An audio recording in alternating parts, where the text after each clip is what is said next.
Karl Marx, a German philosopher, economist, and social theorist, developed one of the most influential theories of society, economics, and politics.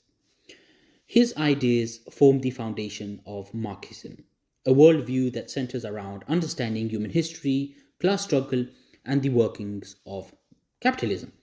And his most well known works, the Communist Manifesto, co written with Friedrich Engels, and Thus Capital, articulate his theories of class conflict, the problems of capitalism, and his vision of a future communist society.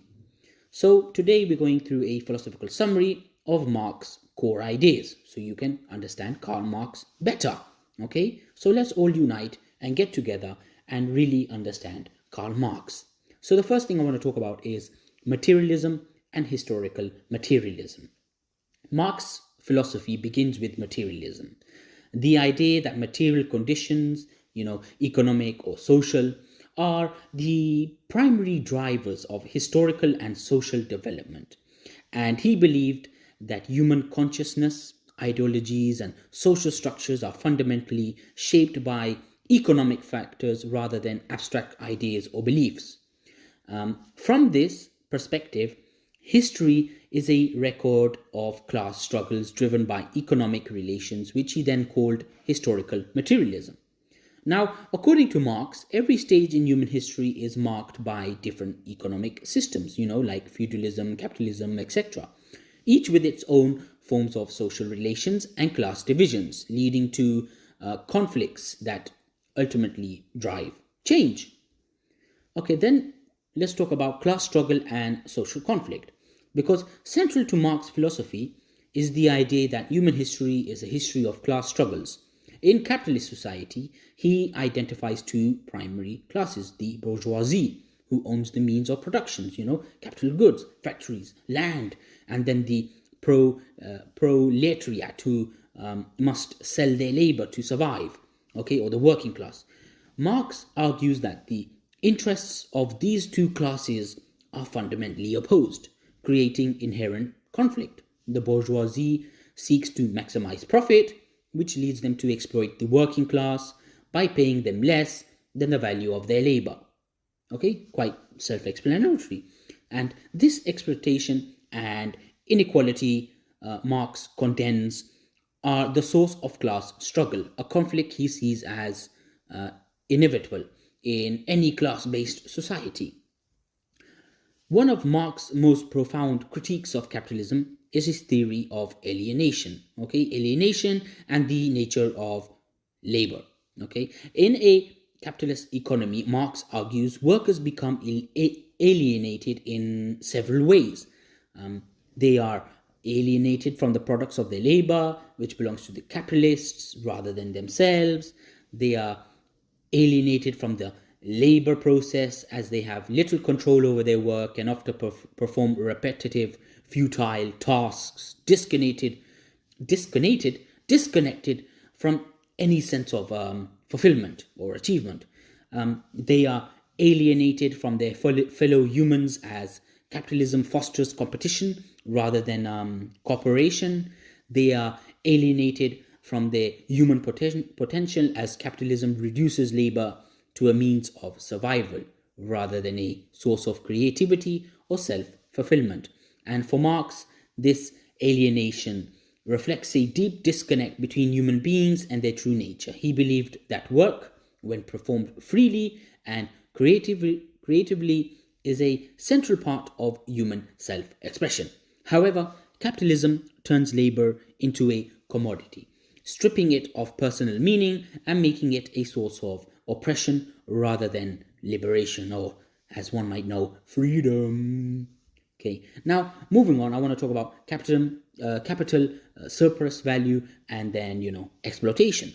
So in Das Kapital, the capital, Marx examines the structure of capitalist economies, focusing on the concept of capital wealth that generates more wealth through investment and profit. All right. So central to his analysis is surplus value, which is the difference between what workers are paid and the value of the goods they produce. Marx argues that the capitalist system is based on extracting surplus value from workers, leading to profit for the bourgeoisie, but also deepening inequality and exploitation. And he saw this system as inherently unsustainable as it relies on maximizing profit at the expense of the workers, which ultimately impoverishes the working class while enriching the very few. So, Marx theorized that the contradictions and injustice of capitalism would eventually lead to its own downfall. As the capitalist system matures, he argued, it concentrates wealth in the hands of the bourgeoisie, while the working class becomes increasingly poorer and discontented. Okay, this polarization of wealth and suffering would, in his view, ultimately drive the working class to then revolt. They would turn against the bourgeoisie. They would revolt against the bourgeoisie. Marx envisioned a working class revolution that would then overthrow the capitalist system and lead to the establishment of a classless, stateless society. And this would be known as communism. In this society, private property and exploitation would be abolished, and people would work cooperatively for the common good, allowing individuals to develop their full human potential. Right? So, Marx's vision of communism represents the end goal of his philosophical and economic theory, a classless society in which people collectively own the means of production. Very simple. In this society, there would be no need for a state, as class conflict and exploitation would cease to exist. He famously expressed the idea of communism as a society in which individuals contribute according to their abilities and receive according to their needs.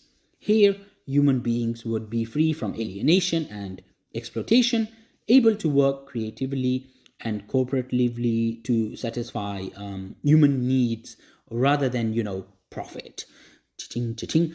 This ideal society would represent the culmination of human historical development, as people would live in harmony with their own nature and with each other. All right. So, moving on, let's talk about these philosophical themes in Marx's thought. Okay. So we have this materialism and economic determinism. So Marx's materialist approach suggests that economic forces shape human society and historical development, challenging more idealist theories that might emphasize ideas or ethics. Okay, then we have this class conflict as a driver of history. So the bourgeoisie versus the working class, rich versus poor, all right, and this is a sort of class conflict. So history for Marx is defined by the struggle between dominant and subordinate classes, with each historical era marked by distinct forms of exploitation and resistance. Okay, and then as we discussed before, alienation and human nature.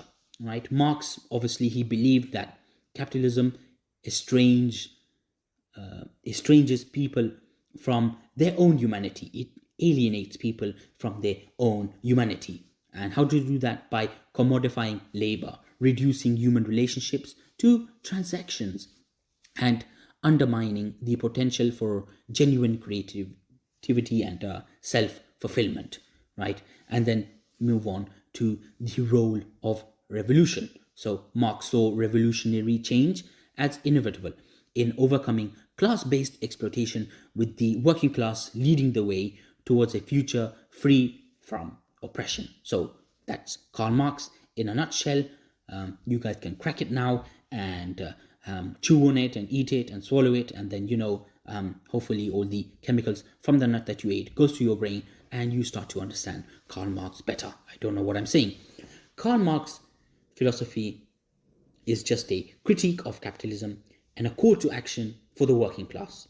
And he viewed capitalism as a historical, necessary, but ultimately flawed system that reduces human potential and creates vast inequalities. Why did he see capitalism as a historical necessity? Because communism cannot come without capitalism. You need to have something to wake you up and make you aware that you are being exploited. That's what he's saying, right? Which I've most probably put very simply.